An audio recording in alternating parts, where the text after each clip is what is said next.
Áurea, tudo bem? Bom contar contigo aqui. Eu queria saber o seguinte, Áurea, como é que funciona a comunicação, não das organizações, agora, falar um pouquinho da comunicação das pessoas que estão nas organizações e que, na verdade, formam as organizações. O que que hoje as pessoas precisam entender, assim, basicamente, e o contexto de pandemia mudou um pouquinho isso ou não tem muito a ver? O que que as pessoas precisam entender sobre essa comunicação pessoal de quem está na organização mesmo? Felipe, é um prazer falar com você de novo. Obrigada por esse convite. Eu entendo que a comunicação pessoal é o fundamento de tudo. Não adianta planejar uma comunicação interna ou até a comunicação externa e pensar que a comunicação está ligada somente à instituição, empresa pública ou privada. A comunicação começa sempre nas pessoas. É aquela história de que para formar um CNPJ, nós temos uma reunião de CPFs. Exatamente esse raciocínio que se aplica também à comunicação. O que a gente percebe é que existem muitas bateções de cabeça de empresas que fazem um grande e elaborado planejamento de comunicação interna ou externa, enfim, a comunicação da empresa em várias situações, mas muitas vezes não conseguem praticar isso, operacionalizar isso, porque não percebem que precisa ser trabalhada a comunicação pessoal das pessoas. Pode parecer redundância falar, né? Comunicação pessoal das pessoas, mas muita gente não entende o valor disso. A importância de focar em cada um dos colaboradores para que eles possam aproveitar melhor e colocar em prática as diretrizes de um planejamento de comunicação. Sem isso, a gente não chega a resultados positivos. Pois é, e quando a gente fala em comunicação, o pessoal tem muita coisa, né? Tem a comunicação que efetivamente vai ajudar na própria organização a dizer o que que ela é para os públicos. Quer dizer, o próprio colaborador, ele ajuda, de certa maneira, quando ele tem essa comunicação digamos assim, mais eficiente, mais eficaz, tem a comunicação não agressiva, tem tantos conceitos hoje. Explica um pouco o que, que são essas coisas e como é que elas, como é que elas acontecem na prática, para a gente poder ver isso de maneira concreta, como é que isso aparece? Quando a organização percebe que a comunicação principal a ser trabalhada é a comunicação das pessoas que estão dentro da organização, tudo se amplia, porque fica muito mais fácil entender como ajudar essas pessoas. Não dá para categorizar, olha, esse grupo se comunica bem e esse grupo não se comunica bem. Eu percebo muito isso no momento em que a gente faz o briefing para fazer os treinamentos de comunicação dentro das empresas, que algumas pessoas dizem assim, olha, nós até queríamos que fulano e cicrano participassem desse treinamento, mas não vai adiantar, eles não se comunicam bem. Então, se você não dá chance para a pessoa poder evoluir enquanto comunicador, ela não vai ter essa oportunidade. É importante, então, perceber por que as pessoas não se comunicam adequadamente. Por que talvez um líder não consiga manifestar para a sua equipe o que ele realmente precisa que seja feito. Isso está dentro de cada um. Não é uma questão técnica apenas, não é uma questão só de saber organizar um discurso, de ser fluido, ou ter um bom desempenho, uma boa oratória. Não, isso é muito pouco. Ter boa oratória não tem nada a ver com se comunicar bem. Se comunicar bem é muito mais do que isso. Se Olha comunicar aí. bem é se conectar com as pessoas. É estar bem consigo, é se enxergar, perceber os seus potenciais, os seus aspectos positivos, também entender os seus pontos de melhoria, para então poder avançar nessa comunicação e fazer realmente a interligação com o interlocutor. Senão fica uma coisa muito maquiada, fica algo muito robótico, não é natural. Né? A gente precisa demais que o mundo se comunique melhor, não é só nas empresas, mas para isso é preciso investir na comunicação das pessoas. Nessa pandemia, isso ficou ainda mais claro, porque com o trabalho à distância, muita gente precisa correr para se comunicar ainda melhor. Porque você não está ao vivo mais com as pessoas, você não está mais em momentos presenciais, em que você pode até captar alguma situação sem a pessoa precisar manifestar verbalmente e claramente. Então, é fundamental que haja uma relação de confiança muito maior e mais intensa do que sempre houve, e que essa comunicação seja o seguinte: eu sou bom no que eu faço, eu dou resultados e eu sei que a empresa sabe disso. Então, eu não preciso ficar comunicando isso toda hora. Isso é um grande engano. E comunicar isso, comunicar os resultados toda hora, não significa virar o papagaio de pirata que fica toda hora falando o que faz, o que resolveu, quais foram os resultados que ofereceu. Não, vai se comunicar da maneira certa, eficiente. Só que tem algo que baseia tudo isso, que muitas vezes impede a pessoa de se comunicar claramente, que é o medo do julgamento do outro. Isso é um mal que acomete muitas pessoas. E se a gente tivesse uma pesquisa acadêmica que pudesse comprovar isso, seria fácil perceber o quanto o medo do julgamento é o grande impeditivo das pessoas se comunicarem, interagirem, se relacionarem bem. De tanto medo que elas têm da forma como o outro vai avaliá-las, elas acabam se retraindo. E essa retração incide na comunicação entre as pessoas da organização e também da organização para com seus públicos externos. Pois é, aí você estava falando desse medo que as pessoas têm do julgamento, né? Medo de se manifestar, medo de fazer uma comunicação realmente assim que seja producente, vamos dizer assim, tanto para ela quanto para a organização, né? Porque ela está dentro de um contexto maior. Agora, o que você, assim, claro, você dá consultoria, você treina, né, as pessoas, capacita as pessoas, mas o que você diz, assim, que poderia ser um início para quem olha e de repente pensa, tá, mas de onde é que eu parto? Eu queria, por exemplo, sei lá, tem pessoas que nesse contexto de Zoom, de conversação de Zoom, não conseguem se expressar, não conseguem vender um plano, por exemplo, não conseguem vender um projeto, ficaram travadas, ficaram até numa situação complicada para expressar aquilo que elas precisam expressar num projeto, numa atividade. Por onde é que elas podem começar? O que você recomenda? Primeiros passos? Alguma coisa assim? Isso. É muito bom falar sobre isso. O primeiro passo é aceitar, decidir se conhecer melhor. O autoconhecimento é o princípio de tudo. Não dá para buscar uma boa comunicação e a eliminação desse sofrimento que é gerado pelo medo do julgamento apenas com técnicas prontas. E é tão incrível. Todos os dias eu converso com pessoas que me pedem essas dicas práticas.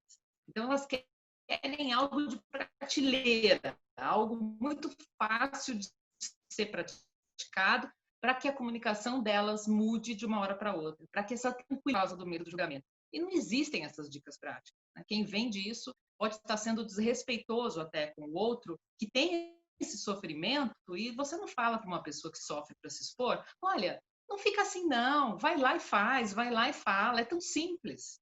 A pessoa pode pensar, puxa vida, então eu sou mesmo incompetente, porque eu não consigo fazer isso. Você consegue, sim, todos conseguem, desde que, em primeiro lugar, reconheçam que tem essas sensações que são sofridas para poder vencer esse obstáculo e começar pelo autoconhecimento. O autoconhecimento, de uma forma muito simples e rápida, porque eu sei que a gente não tem muito tempo para elaborar isso, é só um convite para que as pessoas possam ficar mais interessadas nisso, é a decisão de se conhecer, de parar de viver no piloto automático e viver o momento do agora para se perceber. Perceber a maneira como reage a comunicação do outro, a uma ordem, por exemplo, um pedido de um chefe. Tem muitas pessoas que interpretam um pedido com uma ordem agressiva, como se isso fosse verdade. E, na verdade, pode ser só uma ideia na cabeça da pessoa, que não se sentiu bem com aquela orientação.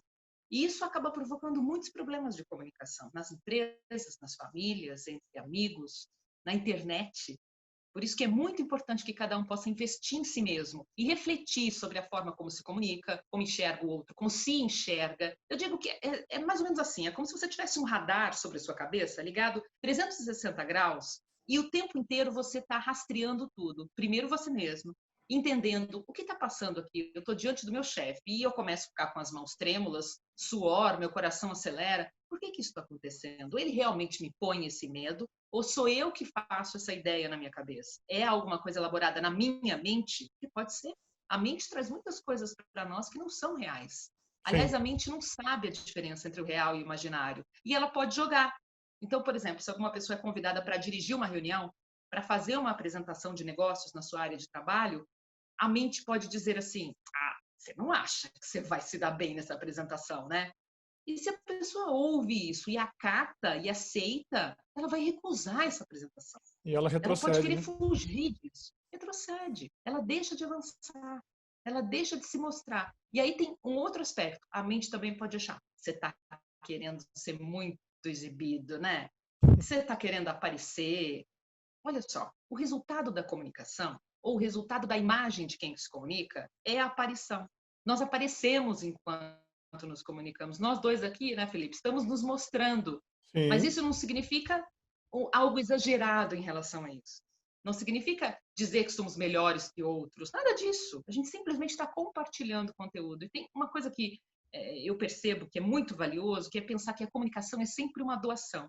Se eu estou aqui agora conversando com você, eu tenho o intuito de compartilhar um pedacinho do conhecimento que eu estou buscando, que eu venho buscando. Se isso for útil para uma pessoa, está absolutamente excelente.